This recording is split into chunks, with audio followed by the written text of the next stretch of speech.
Hər vaxtınız xeyir olsun, dəyərli tamaşaçılar. Hədəf proqramında bugün səhiyyə sahəsində aparılan islahatlardan danışacağıq. Rəqəmsallaşma səhiyyə sektorunda necə tətbiq olunur? İşğaldan azad olunmuş ərazilərin səhiyyəyə inteqrasiyası necə təmin olunur? Və ölkəmizdə orqan donorluğu və transplantasiya sahəsində hansı addımlar atılır? Həmçinin tibb müəssisələrinin akreditasiyası və tibb mütəxəssislərinin sertifikasiyası ilə bağlı proses hansı mərhələdədir? Bir sözlə suallar çoxdur. Sualların cavabını hədəfdə birgə tapmağa çalışacağıq. Odur ki, diqqətiniz bizdə olsun. Dəyərli tamaşaçılar, Azərbaycan televiziyası Hədəf proqramının və Trend Beynəlxalq İnformasiya Agentliyinin suallarını Azərbaycan Respublikasının Səhiyyə Naziri Teymur Musayev cavablandıracaq. Teymur müəllim, xoş gördük. Xoş gününüz olsun. Vaxt ayırdığınız üçün təşəkkür edirik sizə. Sağ olun. Çox sağ olun bizi dəvət etdiyiniz üçün, qəbul etdiyiniz üçün. Tibb xidmətlərinin keyfiyyəti və bu məsələdən birbaşa irəli gələn məsələ tibb müəssisələrinin akreditasiyası prosesidir. Proses necə gedir və hansı rəqəmlərdən, hansı nəticələrdən və hansı məqsədlərdən danışa bilərik? Bu proses tibb xidmətlərindən yararlanan əhaliyə necə təsir göstərəcək və bu xidmətlərin keyfiyyəti artacaqmı? Və artacaqsa təbii ki, necə? Çox sağ olun sualınıza görə. Cənab Prezidentin 15 may 2024-cü il tarixli fərmanı ilə Səhiyyə Nazirliyinin tabeliyində tibb müəssisələrinin akreditasiyası və keyfiyyətə nəzarət bir mərkəzi yaradıldı. Mərkəzin əsas məqsədi əhaliyə göstərilən tibb xidmətlərinin keyfiyyətinin qorunması, təmin edilməsi, təhlükəsizliyinin təmin edilməsi və həmin müəssisələrin mütəmadi olaraq, davamlı olaraq hətta deyərdim, göstərilən tibb xidmətinin keyfiyyətinin artırılması və saxlanılması istiqaməti idi. Təbii ki, göstərilən tibbi xidmət bir neçə komponentdən ibarətdir. İlk öncə fikrimizə gələn həmin tibb müəssisəsinin quruluşudur, orada istifadə olunan standartlardır, həmin standartlarına riayət olub-olunmamasıdır. Orada baş verən tibbi proseslərin axınına nəzarətdir, onların keyfiyyətinə nəzarətdir, istifadə olunan dərman vasitələrinin keyfiyyətinə nəzarətdir və düzgün istifadəsinə nəzarətdir. Tətbiq olunan cərrahi əməliyyatlarda istənilən tibbi prosedurların və müalicə üsulların standartlara uyğun olub-olmamasına nəzarətdir. Orada işləyən tibbi personalın bilik, bacarıq və metodlara düzgün riayət edib edilməməsidir və bunların hamısı kompleksdə müasir tibbi standartlara uyğun olub-olmamasıdır. Dünyada müxtəlif yanaşmalar var bununla bağlı. Elə ölkələr var ki, heç öz tibb müəssisələrinin akreditasiyası və keyfiyyətə nəzarət institusional qurumları yoxdur. Onlar bunu sadəcə müxtəlif özəl şirkətlər üzərindən qururlar. Digər yanaşma məhz bizim ölkədəki qəbul olunmuş yanaşmadır və bu dövlətçilik baxımından əhalinin qeyri-standart, yəni heç bir müasir standartlara uyğun olmayan tibbi prosedurlardan qorunmaq məqsədi ilə ən ciddi yanaşmadır. Hal-hazırda yaradılmış qurum əsaslı şəkildə bu proseslərin təminat edici modullarını, deyək belə, alt sistemlərini hazırlayır. Bura təbii ki, müalicə üsulların və metodların, xəstəliklər üzrə protokolların hazırlanmasıdır. Digər tərəfdən tibb mütəxəssislərin bilikləri və vərdişləri qiymətləndirmə prosesinin standartlaşmasıdır. Xəstəxana daxili gedən proseslərin standart üzərindən qurulmasıdır və keyfiyyətə nəzarətdir. İlkin baxışda bu yalnız yoxlama və hansısa inzibati tədbirlərin görülməsi kimi görünür. Xeyr, bu elə deyil. Bu, yeni tibbi xidmət mədəniyyətinin bərqərar olması üçün olunur. Yəni, bu yalnız dəstək məqsədidir. Dəstəyin də əsas, yəni hədəfi pasiyent təhlükəsizliyidir. Pasiyent təhlükəsizliyi deyəndə sonda hər bir vətəndaşın təhlükəsizliyidir və bu o qədər multidisiplinar və multiinstitusional yanaşmadır ki, Bu tək bu mərkəzin işi deyil. Səhiyyə Nazirliyinin digər də qurumları var. Bunlar hamısı bir nöqtəyə yığışaraq məhz Azərbaycan vətəndaşının tibb müəssisəsində aldığı tibbi xidmətin ona təhlükəsiz və keyfiyyətli olduğunu təmin etmək üçün olunur. Bu nöqteyi nəzərdən bu istiqamətdə hər hansı bir koordinasiya prosesləri artıq varmı? Təbii, hamısı olunur. Bu proseslər standart proses idarə etmə sistemindən baxılır və bu proseslər də rəqəmsallaşır.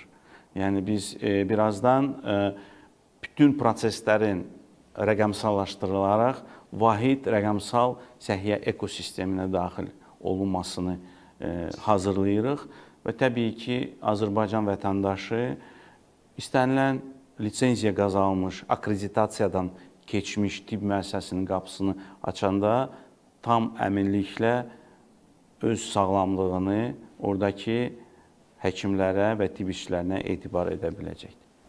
Teymur müəllim, siz tibb müəssisələrinin akkreditasiyasından danışdınız. Elə cəmiyyətdə ən çox müzakirə olunan məsələlərdən biri də tibb mütəxəssislərinin sertifikasiyasıdır. Eynən yanaşmalar fərqlidir. Bəzi maksimalistlər hətta bunu cəza kimi də qiymətləndirməyə çalışır. Güya yoxlamadır, biraz lora dildə desək, sıxışdırmadır həkimləri. Ümumiyyətlə, sertifikasiya ilə bağlı vəziyyət necədir, hansı addımlar atılır? Tamamilə düz qeyd elədiniz. Bu mövzu uzun müddət tibbi icmanın bir müzakirə mövzusuna çevrilmişdi.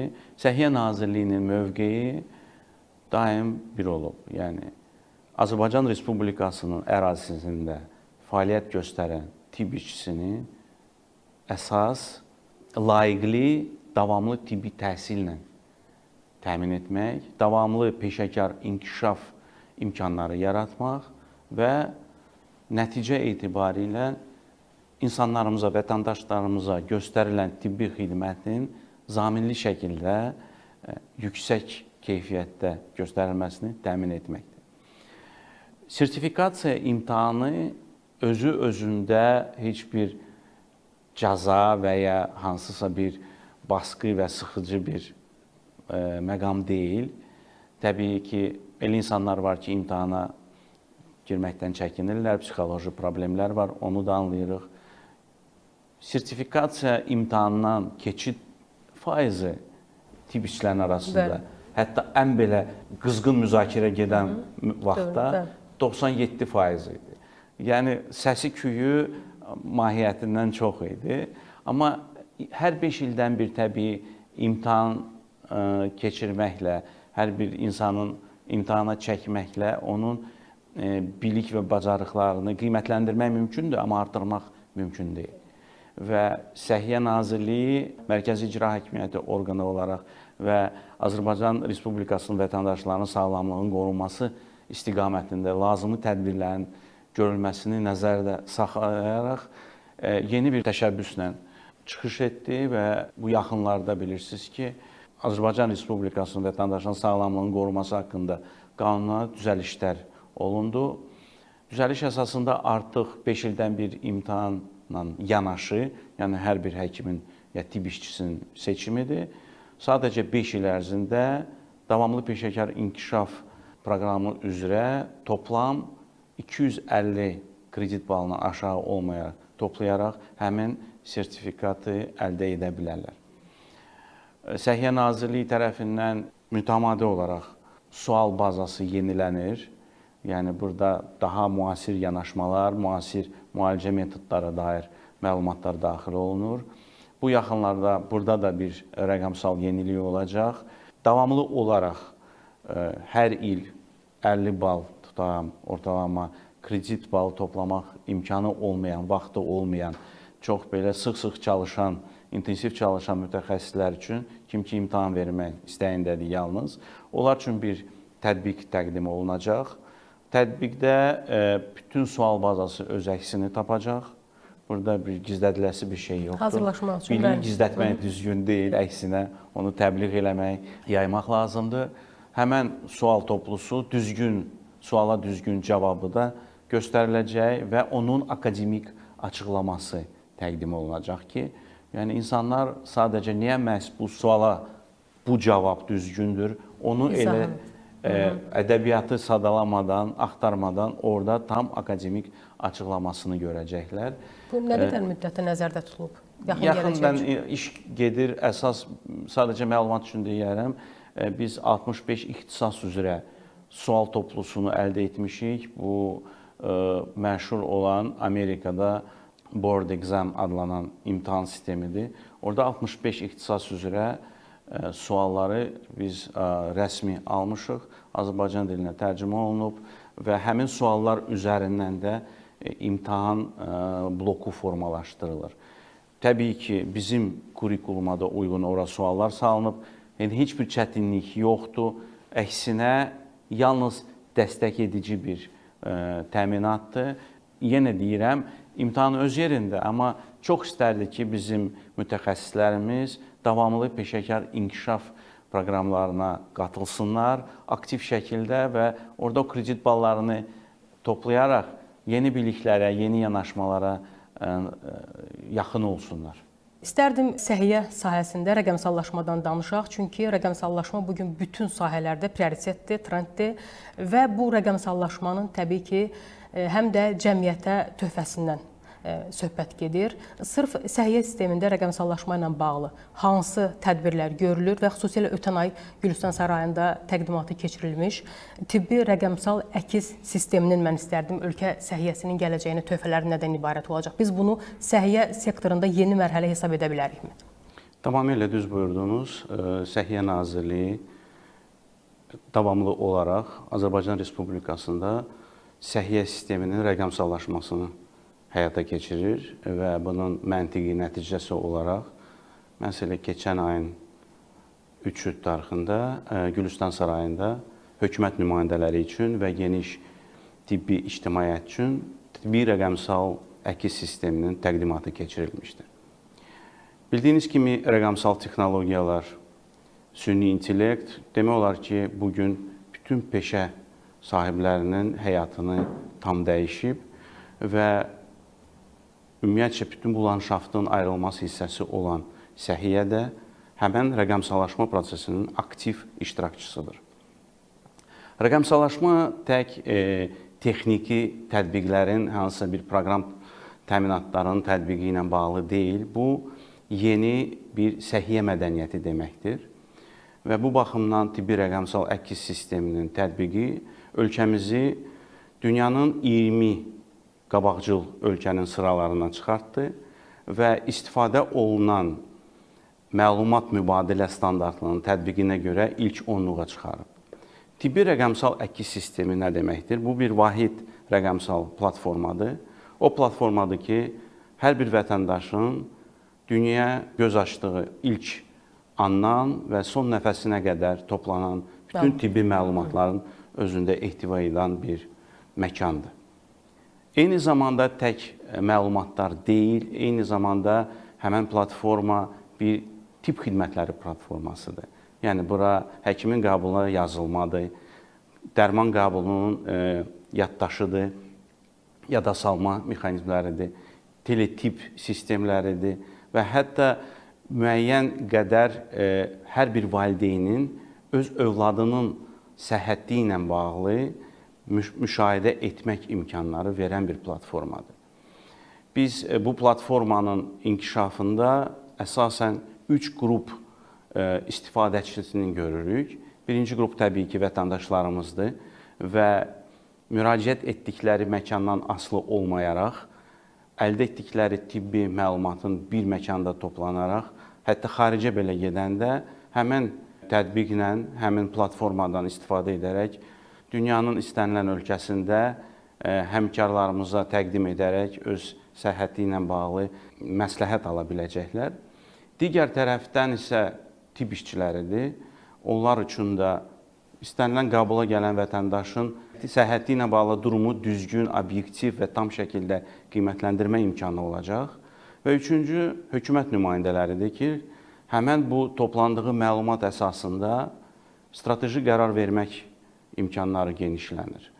Əhalinin artıq yoluxucu və qeyri-yoluxucu xəstəliklərin gələcəkdə inkişafı ilə bağlı, yayılması ilə bağlı, əhalimizin arasında müəyyən xəstəliklərin daha qabarı şəkildə olub-olmaması ilə bağlı və buna müvafiq atılacaq ciddi strateji qərarların qəbul olunmasında mühüm rol oynayacaq.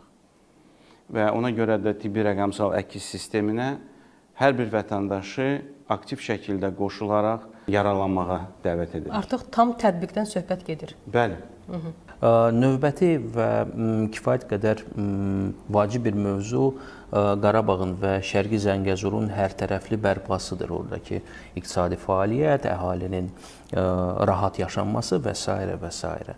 Bu nöqteyi nəzərdən işğaldan azad edilmiş torpaqlarda tibbi xidmətin təşkili baxımından hansı addımlar görülür? Bu çox vacib bir məsələdir. Müzəffər Ali Baş Komandan və rəşadətli ordumuz azad etmiş ərazilərdə bilirsiniz ki, öz vətənlərinə, öz torpaqlarına qayıdan soydaşlarımız üçün faktiki olaraq tam sıfırdan yenidən salan yaşayış məntəqələri, şəhərlər, kəndlər və böyük bərpa və yenidən qurma işlərin ayrılmaz bir hissəsi həmən azad olmuş ərazilərdə səhiyyə sisteminin qurulmasıdır. Səhiyyə sistemi dedikdə biz ilkin səhiyyə xidmətlərindən başlayaraq ikinci səviyyəli xəstəxanaların tikilməsindən danışırıq. İlkin səhiyyə xidmətləri təbii ki, kənd tibb məntəqələridir, həkim tibb məntəqələridir, ailə sağlamlıq mərkəzləridir və rayon mərkəzi xəstəxanalardır. Səhiyyə Nazirliyində öhdəliyinə düşən məhz 8 rayon mərkəzi xəstəxananın tikilməsidir, 10 xüsusi ixtisaslaşmış tibb mərkəzlərin tikilməsidir və həmən mərkəzlərin tikilərək Tibbi Ərazi Bölmələr İdarəetmə Birliyinə təhvil verilərək əhalimizin xidmətini təqdim etməkdir. İlk layihəmiz məhz Şuşada baş tutdu. Bilirsiniz ki, Şuşada Şuşa Müalicə Sağlamlıq Mərkəzi tikildi və istifadəyə verildi. Unikal bir mərkəzdir, ona görə ki, onun toplam çarpayı fondu 90-dırsa, onun 50-si ümumi təyinatlı xəstəxana çarpayı fondudur. Bura cərrahiyyə, doğum şöbəsidir, uşaq şöbəsidir. Digər tərəfdən isə sanator kurort xidməti də həmən mərkəzdə göstəriləcək. Bunun üçün də ayrıca 40 çarpayı ayrılıb. Hələ Sovet dönəmində bilirsiniz ki, Şuşada məşhur Tuş Su Sanatoriyası fəaliyyət göstərirdi və insanların ora gedib öz şəfalarını tapma bir ocağına çevrilmişdi. Belə qərar oldu ki, məhz Şuşa Müalicə Sağlamlıq Mərkəzində də bu kimi xidmətlər əhalimizə təqdim olunsun, əlçatanlığı təmin edilsin və məşhur Tuş Sunun şəfa verici xüsusiyyətlərini istifadə edərək əhalimizin xidmətinə verilsin. Hal-hazırda xəstəxana fəaliyyətə başlayıb, inanırıq ki, qısa müddətdə tam gücü ilə çalışacaqdır. Teymur müəllim, növbəti sualımı ünvanlamaq istəyirəm. Orqan donorluğu və transplantasiya. Bu, həyatı xilas edən bir humanitar missiyadır. Mən istərdim sizin müşahidələrinizi eşidək. Ümumiyyətlə, Azərbaycanda bu məsələyə əhalinin yanaşması necədir? Bunun təşviqi hansı istiqamətdə gedir və nəticələr varmı? Statistikaya nəzər salaq və ümumiyyətlə, real ehtiyac və donor sayı. Burada balans tənzimlənir. Ümumiyyətlə, necədir vəziyyət? Möhtərəm cənab Prezident tərəfindən imzalanmış fərmana əsasən 8 dekabr 2020-ci il tarixli fərmanı nəzərdə tuturuq. Azərbaycan Respublikasının Səhiyyə Nazirliyinin tabeliyində orqan donorluğu və transplantasiya üzrə koordinasiya mərkəzi yaradıldı. Bu institusional qurum ölkəmizdə orqan donorluğunun və transplantasiya xidmətinin təşkili ilə məşğul olan bir qurumdur. Xüsusilə qeyd eləmək istəyirəm ki, belə qurumun olması Azərbaycanda bu xidmətin tam şəffaf şəkildə həyata keçirilməsinə imkan verir və ilk yarandığı andan bu qurum bu xidməti yaratmaq üçün bir sıra ciddi tədbirlər həyata keçirilib. Öncədən 10-a yaxın dövlət reyestri hazırlanıb istifadəyə verildi. Bunlardan bəzilərini sadalamaq istəyərdim. Könüllü donor olmaq istəyən şəxslərin reyestri, orqan donorluğu və transplantasiya ilə məşğul olan tibb müəssisələrin reyestri, həmin müəssisələrdə çalışan mütəxəssislərin reyestri, həmən prosesləri tənzimləyən koordinatorların reyestrləri. Bütün bu alt sistemlər bu günə Azərbaycanda həmən xidmətin əlçatanlığı təmin bir alt sistemdir. Orqan donorluğu ölkəmizdə şəffaf şəkildə, açıq şəkildə qurulub, təşkil olunub. Səhiyyə Nazirliyinin yanında ictimai əsaslarla etik komissiya fəaliyyət göstərir.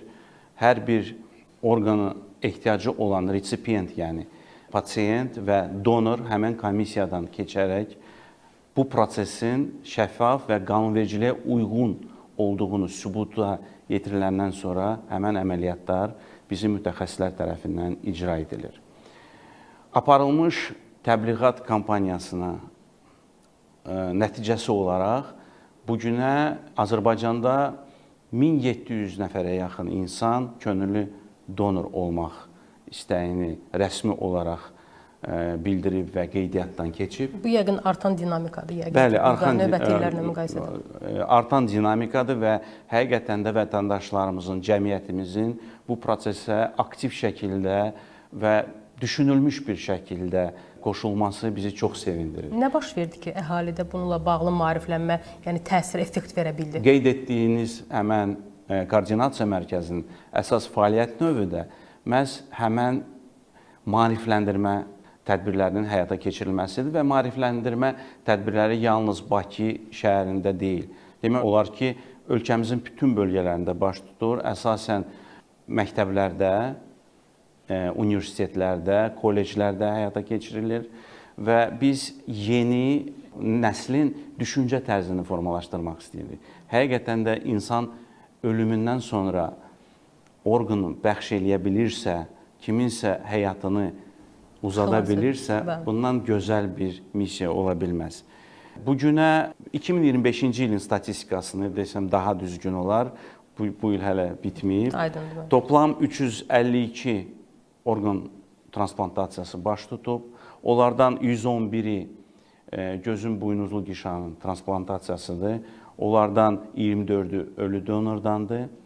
104 böyrək transplantasiyası baş tutub. Onlardan 17-si meyit donordandır. 58 qaraciyər transplantasiyası, onlardan 10-u ölü donordandır.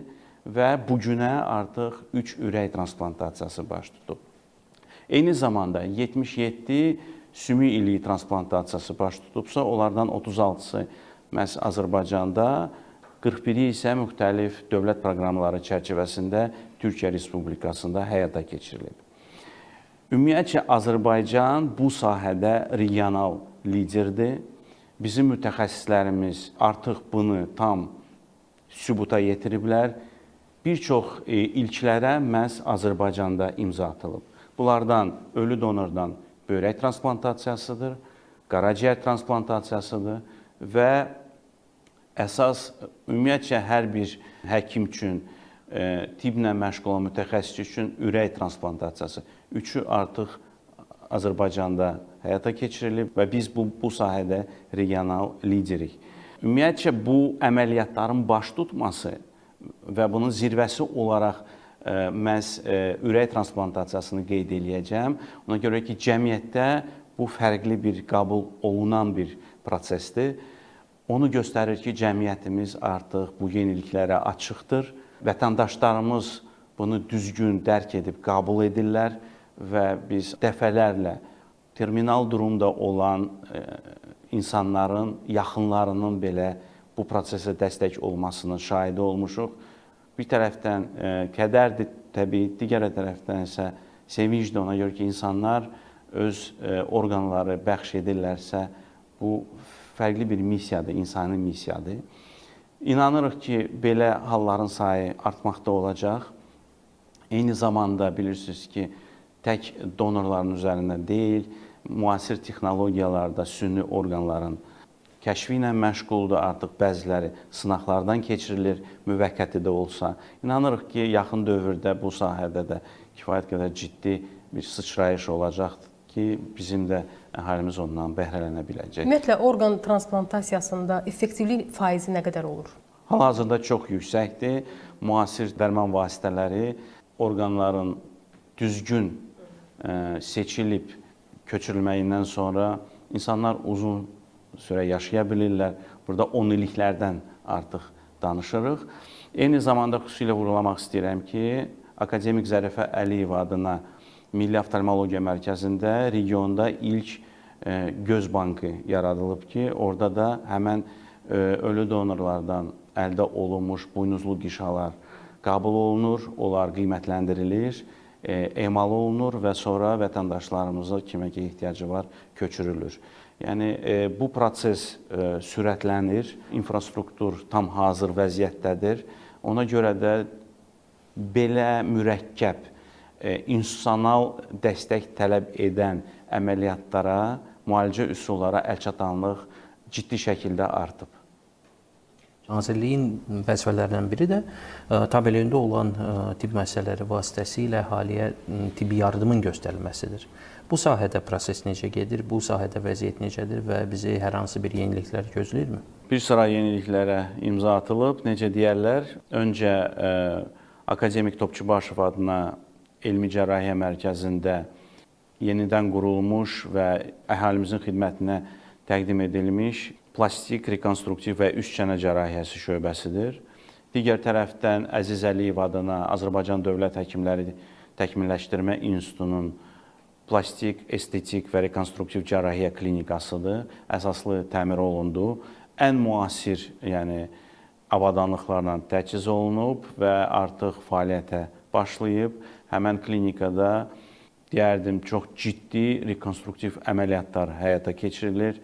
Yanıqlardan sonra və böyük, iri həcmli əməliyyatlardan sonra tələb olunan rekonstruktiv əməliyyatlar məhz o mərkəzdə olunur. İlk qeyd etdiyim Elmi Cərrahiyyə Mərkəzində qurulmuş şöbədə isə üst çənə cərrahiyyədə regional bir sıra ilklərə imza atılıb, böyük rekonstruktiv üzdə, çənədə əməliyyatlar icra olunub. Biz bu iki mərkəzi yaradaraq onları məhz kliniki baza kimi düşündük ki, bizim rezidentlərimiz layiqli şəraitdə bu ixtisaslar üzrə öz hazırlıqlarını keçə bilsinlər. Digər məqam Elmi Tədqiqat Kardiologiya İnstitutunda invaziv kardiologiya və kardiocərrahiyyə şöbəsinin açılmasıdır. Həmən institutda davamlı olaraq digər müasirləşdirmə və prosesləri gedir, yeni avadanlıqlar alınır, quraşdırılır. İnanıram ki, bu yaxınlarda yeni bir ilkədə imza atacağıq, onu da sizə deyərik, xəbəriniz olacaq, açılışa da dəvət edəcəyik. Digər məsələ, dünyada aktiv şəkildə tətbiq olunmağa başlayan və bir sıra ağır xəstəliklərin müalicəsində əvəzsiz bir müalicə üsulu kimi qəbul olunan hüceyrə terapiyası. Bunu bizim Çinli həmkarlarımızla birgə Azərbaycanda hal-hazırda həmin mərkəzi qururuq və inanırıq ki, yerli mütəxəssislərimiz də çox sevindirici haldır ki, xaricdə oxuyub ölkəmizə dönən həmvətənlərimiz var. Onlar nəinki adi bir həkimlər kimi, əksəriyyətinin elmi dərəcələri də var. Hüceyrə terapiyası sahəsində lazımi infrastruktur qurulmaqdadır və işə salındıqdan sonra elə şəkərli diabet, uşaq serebral iflici və dağınıqlı skleroz kimi xəstəlikləri olan insanlar üçün bir ümid yeri yaradılacaq. Düşünürəm ki, biz bu baxımdan regional ilkə də imza atacağıq. Bir məsələyə də toxunmaq istəyirdim və biz transplantologiyadan danışanda bir məqam fikrimdən çıxdı. Özümə borc bilirəm onu deyim. Azərbaycan beynəlxalq müstəvidə də transplantologiya üzrə bir təşəbbüsü var idi. Bunu Türk Dövlətləri Təşkilatı, üzv ölkələr və müşahidəçi qismində iştirak edən ölkələrin arasında Türk Transplant adlanan vahid informasiya platformasının qurulması idi. 2023-cü ildə bu ilk təşəbbüs irəli sürüldü Azərbaycan tərəfindən, bütün qardaş ölkələr tərəfindən bu çox müsbət qarşılandı. Platformanın işə salınması, onun beynəlxalq hüquq və normalara uyğun fəaliyyət göstərməsi və transsərhəd məlumat mübadiləsinin düzgün təşkilinə dair əsas addımlar atılıb. üzv və müşahidəçi qismində iştirak edən ölkələrin toplam əhalisi 170 milyonu aşır. Yəni, ilkin mərhələdə bu məhz kök hüceyrə transplantasiya üçün hamı deyir onu, amma biz onu daha çox sümük iliyi transplantasiyası ehtiyacı olan resipiyentlərin və mümkün donorların, vahid reyestrin formalaşmasını düşünürük. İlk mübadilələr başlayandan sonra solid orqanlarda ilk mərhələdə çarpaz transplantasiya nəzərdə tutulur. Yəni, bu baxımdan düşünürəm ki, qardaş ölkələri həqiqətən də qardaşlıq əlaqələrinin möhkəmləndirilməsində müstəsna rolu olacaq. Bəli. Dediyiniz bu hüceyrə terapiyası mərkəzi, onun fəaliyyətə başlanması təxminən nə vaxta gözlənilir? Bir yarım ildən tez olmayacaq. Orada müəyyən addımlar atılmalıdır. Pilot kimi ola bilir. Əsaslı yanaşma tələb edir. Yəni, burada yalnız texniki infrastrukturun olub-olmaması deyil. Burada çalışan insanların vahid standartların üzərindən fəaliyyət göstərməsidir. Yəni, hər bir yeni üsulu güvənli əllərlə təqdim eləmək lazımdır ki, insanların inamı da olsun, böyüsün və həqiqətən də müsbət nəticələri görək. Teymur müəllim, müalicə üsullarının effektivliyindən də az əvvəl toxundunuz. Ümumiyyətlə, Səhiyyə Naziri olaraq siz ənənəvi təbabətə yanaşmanız necədir və bir ixtisaslı tibb mütəxəssisi kimi buna ehtiyatla yanaşırsınız, yoxsa bunu tibb elminin ayrılmaz tərkib hissəsi hesab edirsiniz?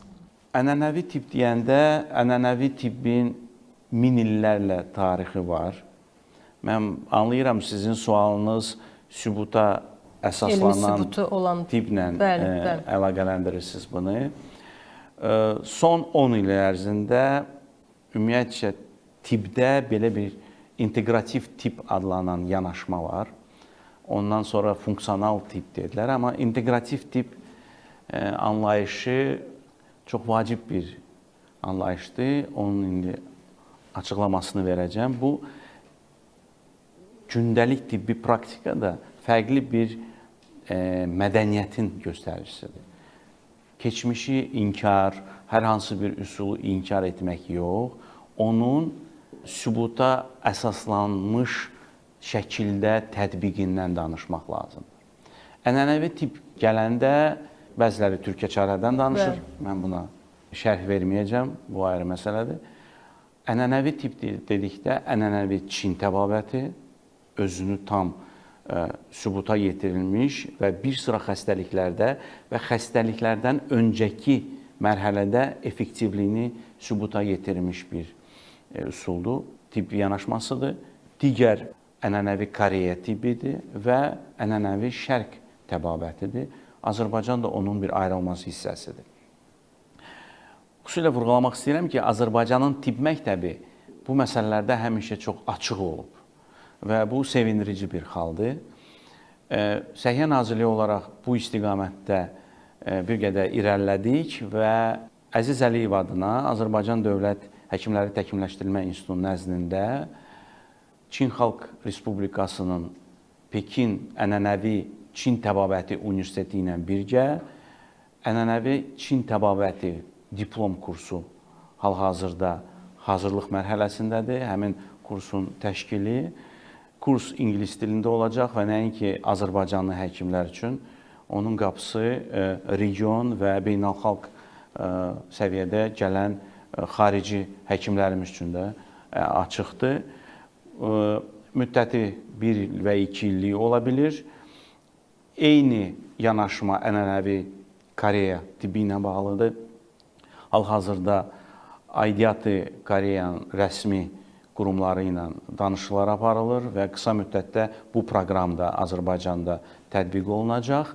Düşünürəm ki, Azərbaycanda fəaliyyət göstərən və bu sahəyə maraqlı olan ailə həkimləri, baza tibb təhsili olan insanlar, istənilən tibb ixtisası daşıyıcılar üçün maraqlı olan bu kurslar onların gündəlik praktikasında tətbiq elədiyi metodları daha da zənginləşdirəcək, onların azadlıq seçimini genişləndirəcək və bizim vətəndaşlar üçün də fərqli imkanlar yaradacaq. Yəni müxtəlif üsulların tətbiqi ilə bağlı.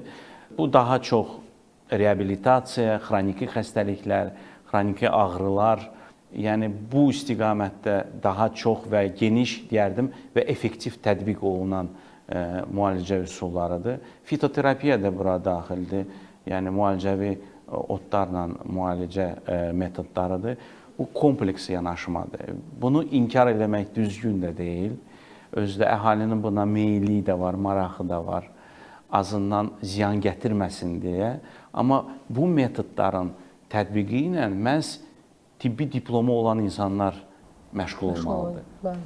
Tibb təhsilini alıb, istənilən tibb ixtisasına yiyələnib, bu da bir onun fəaliyyətini gücləndirən bir amillərdən biri olsun. Bizim öz mütəxəssislərimiz də var Azərbaycanda. Müəyyən bir məktəb formalaşıb. İstər özəl sektorda, istər dövlət sektorda və düşünürük ki, onların da bu prosesə cəlb edilməsi bizim yerli, ənənəvi tibb məktəbinin yeni müstəviyə qaldırılmasına imkan verəcək. Qeyd etdiniz ki, qeyri-ənənəvi təbabət artıq bir trendə çevrilib. Başqa bir trend də var. Son illərdə sosial şəbəkələrdə, internet məkanında, əminəm ki, televiziyalarda da, ümumiyyətlə informasiya məkanında sağlam həyat tərzi çox populyar bir mövzuya çevrilib və bu doğrudan da son illərin bəlkə də ən populyar trendlərindən biridir. Səhiyyə Nazirliyi bu trendə dolayısıyla olsa da qoşulubmu? Bu məncə bir imkanlar yarada bilir Səhiyyə Nazirliyi üçün. Bu sağlam həyat tərzinin populyarlaşdırılması, təşviqi və əhali arasında daha sağlam həyat yaşamaq naminə hansısa Nazirlik tərəfindən hansısa təbliğat və ya başqa bir tədbirlər həyata keçirilirmi? Düz deyirsiniz, nəinki qoşulub, bu birbaşa bizim vəzifə borcumuzdur. Azərbaycan Respublikasının 2022-2026-cı illər üçün sosial-iqtisadi inkişaf strategiyasının ayrılmaz bir hissəsidir və bu fəaliyyət birbaşa Səhiyyə Nazirliyinə tapşırılıb. Əhalinin sağlam həyat tərzinin təmin edilməsi ilə bağlı. Məhz buna görə də Azərbaycan Respublikasının Səhiyyə Nazirliyi Sağlam Radio 93 FM hamınızın tanıdığınız bir radio ilə sıx əməkdaşlığı nəticəsində bu proses fərqli bir səviyyə qalxdı. Belə ki, radionun ilk efiri 2024-cü ilin 3 iyun tarixində baş tutub. O vaxtdan mütəmadi olaraq hər həftənin 5 günü efirə çıxır. Gündəlik 2 əsaslı bir veriliş var. Biri Sağlam Səhərdir, 8-10 arası. O birisi Sağlam Həyat 6-8 arası axşamlardır. Və hər saatın sonunda Sağlam Xəbər rubrikası çıxır efirə. İnanıram ki, izləyicilərimiz, dinləyicilərimiz çoxdur. Həmən rubrikalarda bizim həkim ekspert mütəxəssislərimiz və elmi tədqiqat institutlarının aparıcı həkimləri, hətta rəhbərləri də iştirak edirlər. Və biz bu proqramlar çərçivəsində əhaliyə sağlam həyat tərzi barədə düzgün, elmi əsaslı məlumatlar çatdırırıq.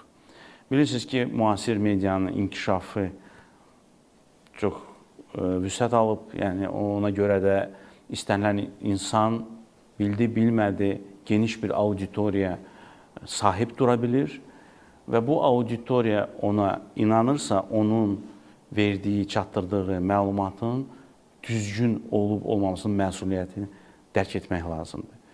Ona görə də Sağlam Radio məhz bu baxımından yalnız peşəkar, öz işini bilən, öz fəaliyyətini uzun illərcə məhz bu sahəyə həsr etmiş ekspertləri dəvət edir və onların dilindən çıxan, səsləndirilən məlumat elmi əsaslı məlumatdır.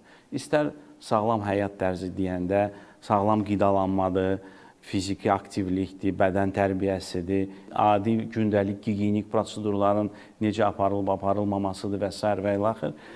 Bunlar hamısı elmi əsaslı şəkildə əhalimizə çatdırılmalıdır.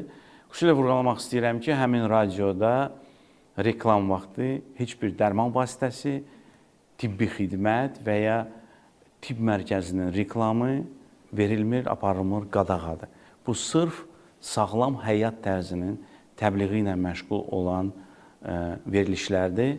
Artıq 2 ildir fəaliyyət göstərir. Geniş dinləyici auditoriyası var. 1 ili tamamlığında şəxsən özüm də qonaqları oldum. Oradakı yaşanan həyəcan, maraq hamısının şahidi oldum. Düşünürəm ki, bundan sonra da radionun əhalimizə çatdırılan və radio ölkəmizin bütün bölgələrində səsləndirilir. Çatdırılan məlumatlar sonda əhalimizin öz sağlamlığına daha yaxından, daha ciddi, daha məsuliyyətli yanaşmaqlarını müşahidə eləyəcəyik. İnsan ona verilən sağlamlığı ən böyük sərvət kimi qəbul eləməlidir və bunu qoruyub inkişaf etdirmək lazımdır. Yəni, o baxımdan təbii ki, Səhiyyə Nazirliyi, tibb müəssisələri, həkimlərimiz, tibb işçilərimiz öz missiyalarını yerinə yetirirlər. O, müzakirə predmeti deyil. Amma hər bir vətəndaş ilk öncə özü, öz sağlamlığına sahib durmalıdır. Səhiyyənin bugünündən danışırıq, amma gələcəyindən də danışmaq vacibdir. Çünki rəqəmsallaşma o qədər çevik dəyişikliklər tələb edir ki, biz bütün sahələrdə olduğu kimi səhiyyənin də gələcəyindən danışmaya bilmərik. Robotik cərrahiyyə, distant tibbi xidmətlər, süni intellekt, rəqəmsallaşma tezliklə səhiyyəyə bu yenilikləri gətirəcək. Siz ümumiyyətlə Səhiyyə Naziri olaraq bu gələcəyi necə görürsünüz və Azərbaycanın milli səhiyyə sisteminin bu yeniliklərə hazırlığını necə dəyərləndirirsiniz? Tibbi rəqəmsal əkiz sisteminin ayrılmaz bir hissəsi hər bir vətəndaş üçün orada süni intellektlə dəstəklənmiş chatbox deyilir və ya sual-sorğu bir məkanı var orada. Öz simptomlarını, şikayətlərini ora təqdim etməklə düzgün istiqamətləndirilməsi təmin ediləcək bir platformadır. Təbii ki, bugün gördüyümüz, şahidi olduğumuz o rəqəmsallaşma prosesidir, yeni tibbi texnologiyaların tətbiqidir. Qeyd etdiyiniz robotik cərrahiyyə Azərbaycanda, regionda ilk dəfə Milli Onkologiya Mərkəzində icra olundu və həmən əməliyyat bizim cərrahlarımız burada ola-ola, onların həmkarları Çində ola-ola da icra olundu. Yəni, bu səhiyyənin, tibb xidmətlərinin yeni səhifəsidir. Və bu yeni səhiyyə uyğun yeni tibb işçiləri yetişdirilməlidir. Və bu baxımdan respublikamızda fəaliyyət göstərən istər tibb kollecləridir, istər tibb universitetləridir və universitetlərin tibb fakültələridir, bunların müstəsna rolu var və olacaqdır. Tibb işçisi sabah necə olacaq, kim olacaq? Demək o qədər asan deyil. Sadəcə o dəyişikliklərə açıq və hazır olan bir insan olmalıdır. Ona görə də qeyd etdiyim bütün müəssisələrdə tibbdə tətbiq olunan IT texnologiyalarla yanaşı əsaslı IT biliklərə yiyələnmək şəraiti yaradılır. Digər tərəfdən isə tətbiqi elm ocaqları, laboratoriyaları formalaşdırmaq lazımdır ki, tətbiqi elmdə tədris prosesi ilə inteqrasiya nəticəsində yeniliyə tam açıq olan mütəxəssislər yetişdirilir. Düşünürəm ki, hansı səviyyədə bu olmalıdır? Yalnız kafedralarda və universitetlərin hansısa elmi tədqiqat laboratoriyalarında deyil, biz bunu beynəlxalq əməkdaşlıq şəkildə etməliyik. Ona görə də Səhiyyə Nazirliyi davamlı olaraq bizim yerli tibb məktəblərimizin qabaqcıl tibb elmi ocaqları ilə birbaşa əlaqələndirməyə çalışır.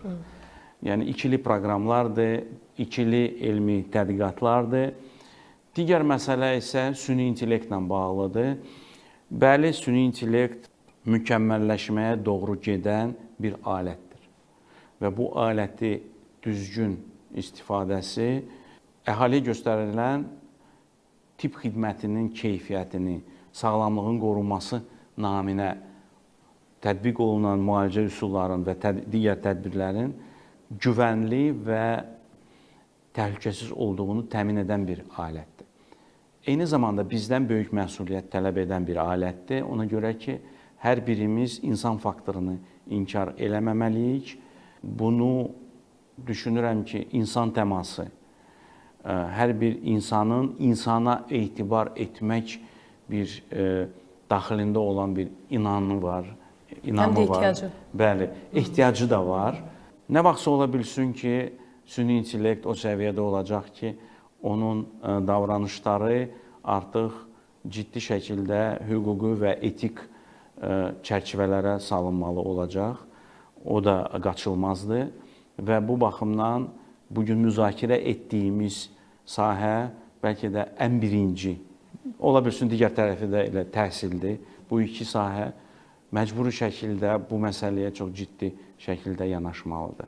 Hər bir ölkənin öz mədəniyyəti var, irsi var, adət-ənənəsi var, etik davranış normaları var. Onların bir xüsusiyyətləri var. Mən demirəm ki, biz dəyişmirik, qloballaşma gedir, aydındır. Amma bu xüsusiyyətləri də qorumaq lazımdır. Tibb xidmətlərinə gəldikdə isə, yenə deyirəm, unikal bir alətdir. Düzgün tətbiqində düşünürəm ki, misilsiz bir imkanlar açır və biz buna açıq olmalıyıq. Çox təşəkkür edirik. Əlavəniz varsa, həmkarımın əlavə sualı varsa. Mən sizə təşəkkür edirəm. Hər birinizə möhkəm can sağlığı. Sağ olun. Təşəkkür edirik. Minnətdarıq. Dəyərli tamaşaçılar, bir daha xatırladıram. Bugün Azərbaycan Televiziyası Hədəf proqramının və Trend Beynəlxalq İnformasiya Agentliyinin suallarını Azərbaycan Respublikası Səhiyyə Naziri Teymur Musayev cavablandırdı. Diqqətinizə görə minnətdarıq. Salamat qalın.